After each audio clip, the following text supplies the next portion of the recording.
The U.S. Department of Justice has removed thousands of documents related to convicted sex offender Jeffrey Epstein from its public website after survivors and their lawyers warned that the release exposed victims' identities and deeply compromised their safety. The documents, published last Friday as part of a congressionally mandated disclosure, were intended to shed light on Epstein's criminal network.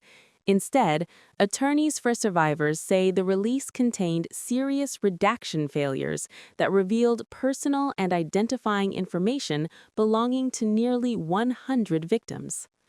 According to lawyers representing Epstein survivors, the files included unredacted email addresses, private banking details, and nude photographs in which victims' faces and names could still be identified. In some cases, redactions were so flawed that names were visible beneath blacked-out lines. In a statement issued by survivors, the disclosure was described as outrageous, with victims saying they were being named, scrutinized, and re-traumatized by the very government agency meant to protect them. The Justice Department acknowledged the errors, saying it has taken down all files flagged by victims or their legal teams and attributed the mistakes to what it called technical or human error.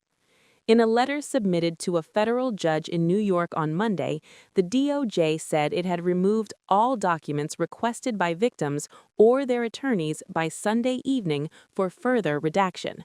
The department added that it is continuing to review additional requests and is independently examining whether more documents need to be pulled from public view.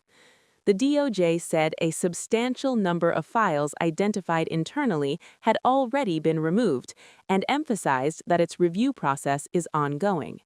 The release itself was mandated after both chambers of Congress approved legislation compelling the Justice Department to make Epstein-related documents public. Under the law, the DOJ was required to redact any information that could identify victims.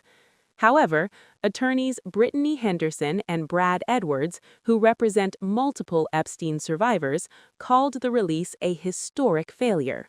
On Friday, they asked a federal judge to order the DOJ to take down the entire website hosting the files, describing the disclosure as the single most egregious violation of victim privacy in one day in United States history.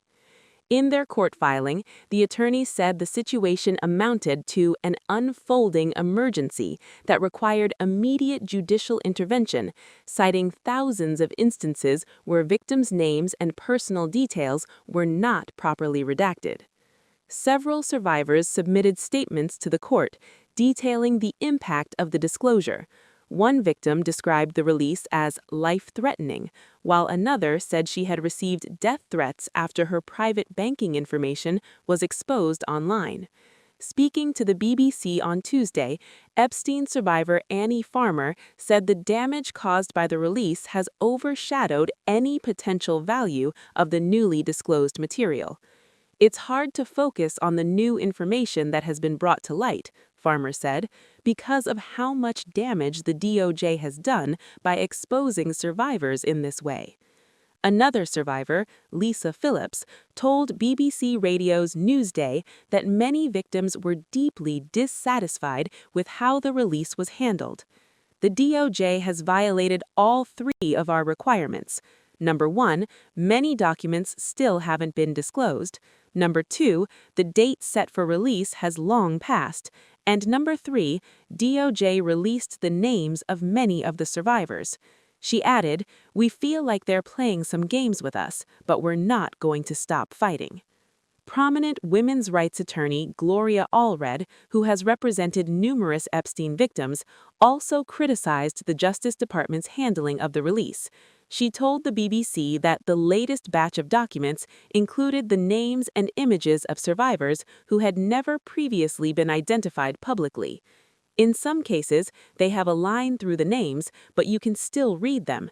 In other cases, they've shown photos of victims, survivors who have never given a public interview or shared their identity. In response, a DOJ spokesperson told CBS News that the department takes victim protection very seriously and said it has redacted thousands of names across millions of pages released to the public. The spokesperson added that the department is working around the clock to address the issue and said that so far, approximately 0.1% of released pages were found to contain unredacted information capable of identifying victims. The Justice Department has released millions of Epstein-related records since a law passed last year mandated their disclosure. The most recent release alone included roughly 3 million pages of documents, 180,000 images, and 2,000 videos.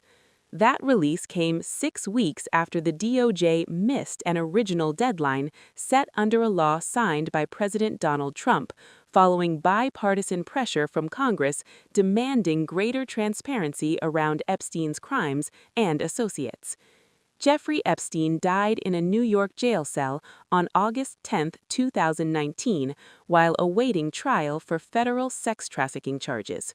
His death was ruled a suicide, though it has continued to fuel public scrutiny and calls for accountability.